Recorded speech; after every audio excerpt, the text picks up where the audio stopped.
अस्सलाम वालेकुम नाज़रीन, महरान टीवी न्यूज़ में मकी बलिकार माया फराशा सबका पेरा है नजर हेडलाइन ते।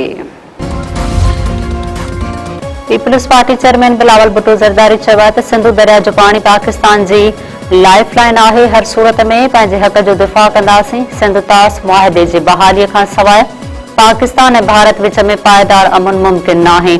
दुनिया के पाणीअ खे हथियार बणाइण जे ख़तरे जी संगीनीअ खे समझणो पवंदो।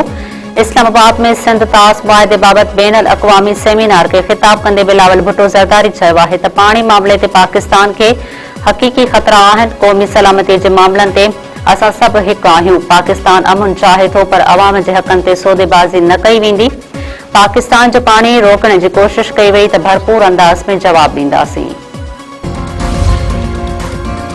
माहौलियाती तब्दीली वारे वफ़ाक़ी वज़ीर मुसद्दिक़ मलिक चयो आहे त भारत जे आबी जारियत सबबि असांजा 6000 माण्हू फ़ौत थी चुका आहिनि।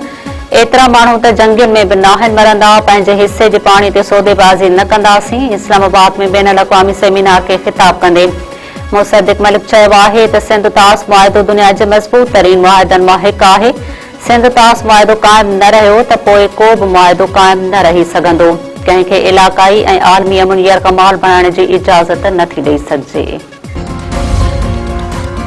इतलात वारे वफ़ाक़ी वज़ीर अता तारड़ चयो आहे त पाकिस्तान जे अवाम जो सिंधु दरिया जे पाणी ते पूरो हक़ आहे। पाणीअ खे हथियार तौर इस्तेमालु करणु इलाक़ाई ऐं आलमी अमन खे नुक़सान पहुचाइण जे बराबरि आहे।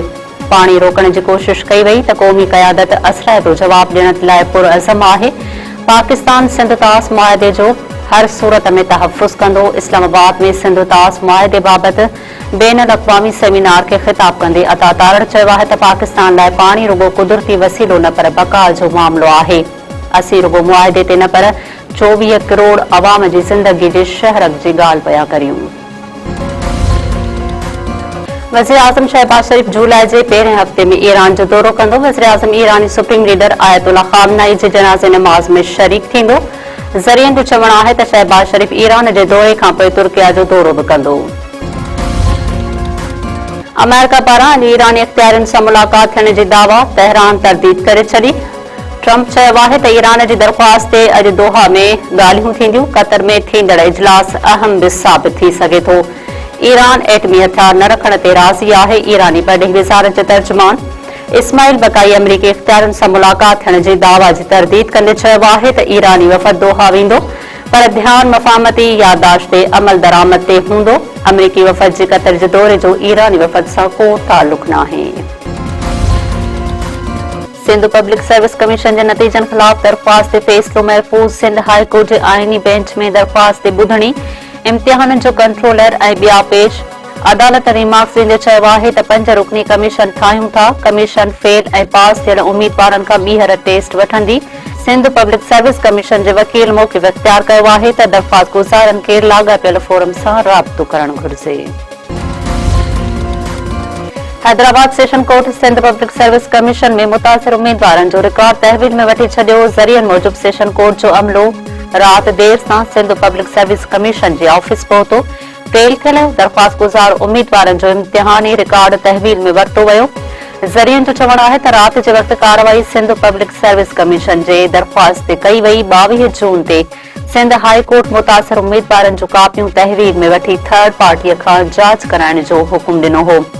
गुज़िरियल ॾींहुं सभई उम्मीदवारनि सिंध पब्लिक सर्विस कमीशन जे ऑफिस आॾो धरणो बि हंयो हो। उमरकोट वेझो स्कूल जी भित किरण सबबि 3 निंगरियूं दॿिजी फ़ौत। ॻोठ ॻमोरीअ में स्कूल जी कमज़ोर भित वाटहड़ू ॿारड़ियुनि मथां किरी पई। 3 वरहनि जी किंज़ा, 13 सालनि जी सोहरा ऐं ॿारड़ी रायबा गोरी मौक़े ते ई दॿिजी फ़ौत थी वयूं। वारसनि मूजिबि 3 ॿाड़ियूं मदरसे खां घर अची रहियूं हुयूं त ओचितो स्कूल जी दीवार संदनि मथां किरी पई ऐं वाक़ियो पेश आयो। वॾे वज़ीर सईद मुराद अली शाह ऐं तालीम वारे वज़ीर सईद सरदार शाह नोटिस वरितो। डीसीअ पारां एडीसी 1 उमरकोट जी सरबराही में 4 रुकनी जांच टीम क़ाइम। हैदराबाद में हथियारबंदनि हथां हिकु ॼणो गोलियूं हणी क़तल। नसीम नगर थाणे जी हद में हथियारबंदनि ज़हूर सोलंगीअ खे क़तल करे फरार। पुलिस पहुची लाश अस्पताल मुंतक़िल कयो। वाक़ियो पुराणी दुश्मनी जो नतीजो क़रार।